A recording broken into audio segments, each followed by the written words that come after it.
ಹಸು ಅಂತ ಆ ಹಸುವಿನ ಪ್ರತಿಯೊಂದು ಚಟುವಟಿಕೆ ನಮ್ಮ ಇಡೀ ಭಾರತೀಯ ಸಂಸ್ಕೃತಿಯೇ ನಿಂತಿದ್ದು ಈ ಗೋವಿನ ಸುತ್ತಮುತ್ತ, ಹಸುವಿನ ಸುತ್ತಮುತ್ತ. ಆ ಹಸುವಿನ ಪ್ರತಿಯೊಂದು ಪದಾರ್ಥಗಳು ಸಹಿತ ಎಷ್ಟು ಉಪಯೋಗಕಾರಿ ಅಂದ್ರೆ ಆಗ್ಲೇ ನೀವೆಲ್ಲ ಭಾಳ ಮಂದಿ ರೈತರು ಬಂದಿದ್ರು ಕರ್ನ ಇವತ್ತು ಮುದ್ದಾಮ ಒಕ್ಕಲ್ತನ ಮಾತಾಡಲಿಲ್ಲ.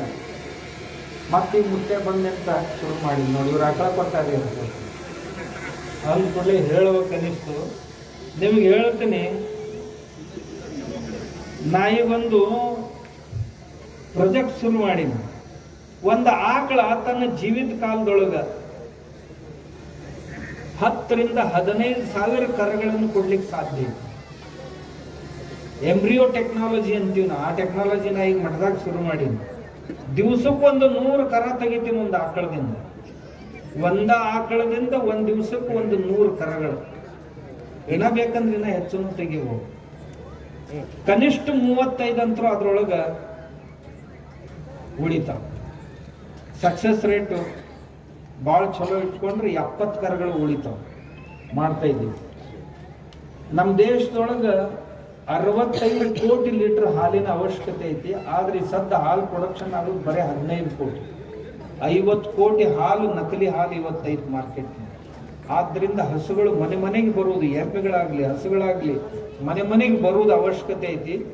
ಈ ಆರ್ಟಿಫಿಷಿಯಲ್ ಅಂದ್ರೆ ನಕಲಿ ಹಾಲು ಅಂತ ಏನೈತಲ್ಲ, ಅದು ಇಡೀ ದೇಶದ ದವಾಖಾನೆಗಳ, ಹಾಸ್ಪಿಟಲ್ಗಳ ಸಂಖ್ಯೆಯನ್ನ ಹೆಚ್ಚು ಮಾಡ್ತಾ ಇದೆ. ಸಾವಿರ ಆಸ್ಪತ್ರೆಗಳು ಈ ನಕಲಿ ಹಾಲಿನಿಂದಾಗಿ ಬದುಕಿಕೊಂಡಿವೆ.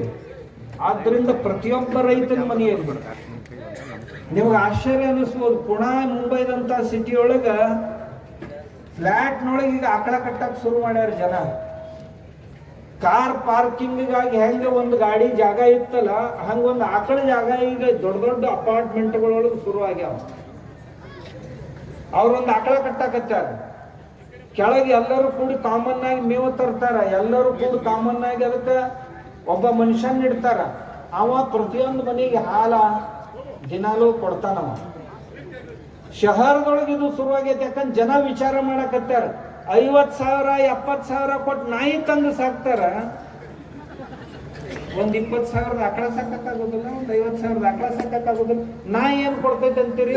ಮತ್ತದು ಬೊಗಳಬಾರ್ದಂತ ಇಂಜೆಕ್ಷನ್ ಕೊಡ್ತಾರೆ, ಕಡಿಬಾರ್ದಂತ ಇಂಜೆಕ್ಷನ್. ಆ ನಾಯಿ ಹುಚ್ಚತ್ತೈತೋ ಏನು ಇವು ಹುಚ್ಚತ್ತೈತೋ ನನಗೆ ಎರಡರ ಒಂದು ತಿಳಿಯೋದು. ಅದು ಸಾಕೋದನ್ನ ಬೊಗಳಕಂತ ಮತ್ತೆ ಬೊಗಳಬಾರ್ದಂತ ಇಂಜೆಕ್ಷನ್ ಕೊಡು. ದಿನಾ ಅದಕ್ಕೆ ಎಷ್ಟು ಪ್ರೀತಿ ಮಾಡೋದ್ರಿ ನಿಮ್ಗೆ ಹೇಳ್ತೇನೆ. ಅವ್ವ ಅಪ್ಪ ದಂದು ಕೊಟ್ಟಿಯಾಗ ನಾಯಿ ಉಂದ್ಗೂಡ್ ಗಾಡ್ಯಾಗ, ಗಾಡಿ ಮ್ಯಾಗ ಹೆಸರು ಇರ್ತದ. ಮತ್ತ ತಾಯಿ ತಂದೆ ಆಶೀರ್ವಾದ ಎಲ್ಲಿ ದಂದು ಕೊಟ್ಟಿಯಾಗ, ನಾಯಿ ಗಾಡ್ಯಾಗ.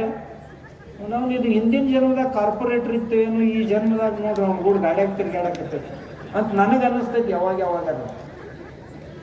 ಅದ್ರದ್ದು ಒಂದು ಕೂಡ್ಲು ನಿಮ್ಮ ಹೊಟ್ಟಾಗ ಹೋತು ಅಂತಂದ್ರೆ ನಿಮ್ಮ ಆರೋಗ್ಯ ಕೆಟ್ಟ ಸುಮಾರು 1 ರಿಂದ 2 ಲಕ್ಷ ರೂಪಾಯಿ ಖರ್ಚು ಬರ್ತೈತಿ. ನಾಯಿ ಮೈಮ್ಯಾಗಿಂದ ಕೂದಲು ಒಂದು ಹೊಟ್ಟಾಗ ಹೋತಂದ್ರೆ. ಆದ್ರೆ ಆಕಳದಿಂದ ಇಂಥ ಯಾವ ಅನಾಹುತನೂ ಇವತ್ತಿನವರೆಗೆ ಎಂದೂ ಆಗಿಲ್ಲ.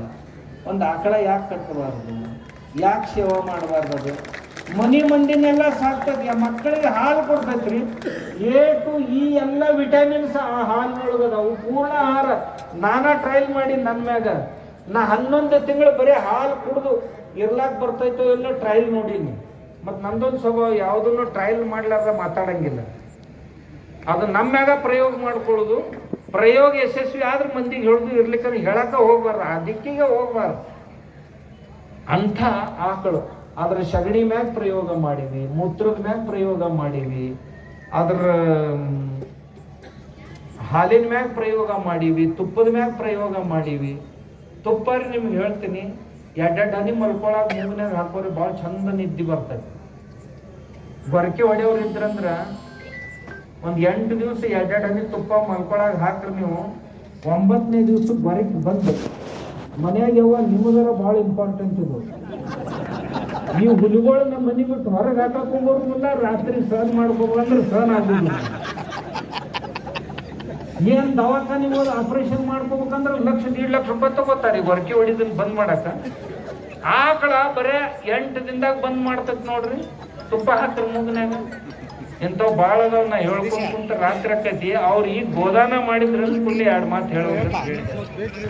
ಪರಮ ಪೂಜ್ಯರಿಗೆ ಭಕ್ತಿ ನಮನಗಳನ್ನು ತಲುಪಿಸಿಕೊಂಡ ಪರ ಪೂಜ್ಯರ ಜೊತೆಗೆ ಆಗಮಿಸಿರ್ತಕ್ಕಂಥ ಪೂಜ್ಯರಿಗೂ ಕೂಡ ಈ ವೇದಿಕೆ ಪರವಾಗಿ ಒಂದು ಭಕ್ತಿ ಗೌರವ ಸಮರ್ಪಣೆ ದಯವಿಟ್ಟು ಪೂಜ್ಯರು ಸ್ವೀಕರಿಸಬೇಕಂತ ವಿನಂತಿಯನ್ನು ಮಾಡಿಕೊಂಡು, ಆಗಮಿಸಿರ್ತಕ್ಕಂಥ ಎಲ್ಲ ಭಕ್ತ ಬಂಧುಗಳಲ್ಲಿ ವಿನಂತಿ, ಈ ಒಂದು ನಮ್ಮ ಸೋಮೇಶ್ವರ ದೇವಸ್ಥಾನದ ಪೂರ್ವದ್ವಾರದ ಬಲಗಡೆ ಇರತಕ್ಕಂಥ ಶ್ರೀಯುತ ಪಾಟೀಲ್ ಕುಲಕರ್ಣಿ ಅವರ ಮನೆಯ ಆವರಣದಲ್ಲಿ ನಮ್ಮೆಲ್ಲರಿಗೂ ಕೂಡ ಒಂದು ಭೋಜನದ ವ್ಯವಸ್ಥೆಯನ್ನು ಮಾಡಲಾಗಿದೆ. ರಾತ್ರಿ 12 ಗಂಟೆಯವರೆಗೂ ಕೂಡ